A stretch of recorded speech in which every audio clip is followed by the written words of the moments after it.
நிறைய சகோதரிங்க என் கையில கேட்கறது என்னன்னா, என் கணவன் என் மேல பிரியமா இல்ல. அவங்க அம்மா மேலயும், அவங்க சகோதரிங்க மேல தான் பிரியமா இருக்கிறாருன்ட்டு. நல்லா யோசிச்சு பாருங்க. சின்ன வயசுலேருந்து அவங்க பெத்து, வளர்த்து, அவங்க சகோதரிகளோட, அக்கா தங்கச்சிங்களோட அவங்க நல்ல ஒரு ரிலேஷன்ஷிப்ல அன்போடு பழகியிருப்பாங்க. நீங்க கல்யாணம் ஆன வந்த உடனே அம்மா மேல பாசம் இருக்கக்கூடாது, அக்கா தங்கச்சிங்க மேல பாசம் இருக்கக்கூடாது.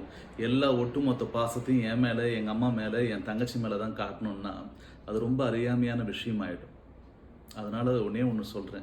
நீங்களும் அவங்க அம்மா மேல, அவங்க அக்கா தங்கச்சிங்க மேல பாசம் காட்டி, முதல்ல எல்லார் கையிலயும் நீங்க அன்பா இருங்க. அதுக்கப்புறம் அவர் எந்த நேரத்திலயும் விட்டு குடுக்காம, அவர் மேல உண்மையான பிரியத்த வச்சு, எந்த விஷயம் தினம் தினம் நடக்கிற எந்த ஒரு விஷயமா இருந்தாலும், இது இப்படி நடந்துச்சு அப்படின்னு சொல்லி, அவரு நல்ல ஒரு மனநிலையில இருக்க சொல்ல, நீங்க எடுத்து சொல்லி பாருங்க. அவர் கண்டிப்பா உங்கள புரிஞ்சுப்பாரு. எப்பவுமே அன்பா இருக்க கத்துங்க. அதுக்கப்புறம் எல்லாரையும் வசீகரமாக்குறதுக்கு